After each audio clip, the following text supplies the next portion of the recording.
Au cœur de la polémique, la possible candidature du professeur Maurice Kamto à l'élection présidentielle de 2025 sous la bannière du Mouvement pour la Renaissance du Cameroun et les interprétations concurrentes du droit applicable. Invité de l'émission Face à la République diffusée le 6 juin 2025, le professeur Magloire Ondoa a affirmé avec aplomb que Maurice Kamto ne pouvait pas légalement être candidat en tant que représentant du MRC. Pour ce dernier, le leader de cette formation politique ne peut être investi que par une candidature indépendante, surtout en réunissant des signatures. Ils veulent éviter les 300 signatures.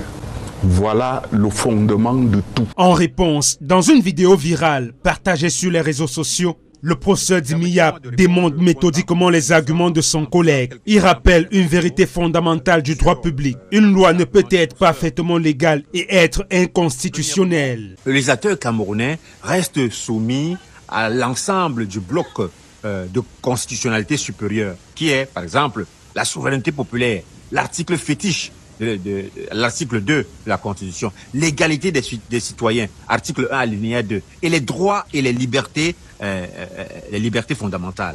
Le législateur n'est pas un pouvoir souverain, il est un pouvoir constitué et limité. Selon lui, le raisonnement de Magloire Ondoa relève d'une lecture formaliste du droit public qui occulte l'esprit de la Constitution camerounaise. Le droit d'élire et d'être élu, la liberté d'association politique et la pluralité partisane sont garanties par la Constitution du 18 janvier 1996 et toute entrave à ces droits fondamentaux, même couverte par une décision administrative, viole l'ordre constitutionnel. La légalité ne protège pas l'inconstitutionnalité. Au Cameroun, les citoyens ont le droit, le devoir démocratique même d'ailleurs, de contester une loi électorale qui viole la Constitution, même si cette loi a été régulièrement votée. Pour des analystes politiques, le choc des idées entre Magloire Ondoa et Dimiap n'est pas qu'un débat d'école. C'est un symptôme d'une démocratie bloquée où la bataille pour le respect de la Constitution se heurte à un appareil d'État campé sur une légalité formelle, souvent utilisée pour neutraliser